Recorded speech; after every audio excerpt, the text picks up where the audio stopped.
This video will demonstrate the workflow of the supervising nurse going to validate a patient assessment value that was completed by the student nurse from Care Compass.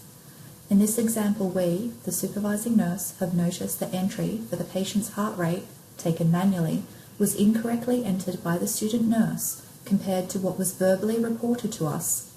However, in our scenario, the student nurse has finished their shift and left the facility, rendering them unable to modify their entry.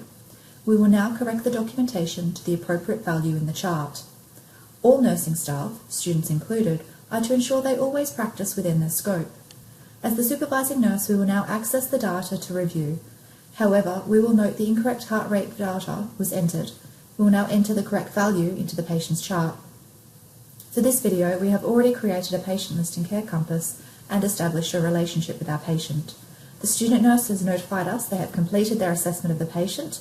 However, they have then left the ward, so are unable to go in and correct their error. Our student nurse has just informed us that they've now documented the heart rate for patient Jocelyn of 96 beats per minute. We'll now go into her chart and validate this data. Clicking on her activities window, we can now see that the vital signs for adult are pending validation, and it's been documented that a manual heart rate was to be recorded. We'll now click to highlight and click the document button. Interactive View now displays. We can see our student nurse here has documented a value of 69, which is incorrect. The correct workflow would be for us to approach the student nurse and get them to amend their documentation from 69 back to what it should be of 96. Unfortunately, in this instance, the demonstration will be that the student nurse is no longer available to modify their own entry. Generally, what we would do here is we'd click to highlight the unauthorized cells. We would then come up and validate the information by clicking on the Authenticate icon in the Interactive View banner bar. We can see here at 69 beats per minute, which is incorrect. We would like this to be 96 beats per minute. We do not wish to authenticate this data. Unfortunately, the Modify button in this window doesn't function as expected. We'll close the pop-up window and go in and document the correct value of 96 beats per minute. So what we will do is right-click on the cell and we will go Add Result. Right-click, click Add Result. We'll now enter in the correct reading of 96 beats per minute. This value is now purple, ready for us to sign off.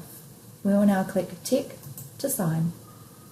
There are now two values within this cell. The original heart rate recorded of 69 is still unauthorized. What we can do is right-click and we can now view the result details. We can see here the value of 96, which was entered at 4:31 p.m. this afternoon, is authenticated by us, the clinician. The action list shows that it was ordered by us earlier on today. It's been verified by us and performed by us. What we will do is go to the results, and in the bottom right-hand corner we can see there's a Next button. Click Next. We can see here that it was actually recorded as 69 a few minutes before we recorded ours, and it's actually unauthorized. This was entered by our student nurse, Aaliyah. I'll now click Close to close the window. And now I'll untick the unauthorized. And now we have two values, with the correct value being face up, predominant, and the correct value in the patient's chart. I will now close the patient's chart, return to Care Compass. Note the task is still pending validation. After refreshing, the pending validation task will now be removed. We have concluded correcting the documented error by the student nurse in iView. I'll now click to bring up the activity window, and we can now see the vital signs for 4:30 has been validated by us entering the correct value.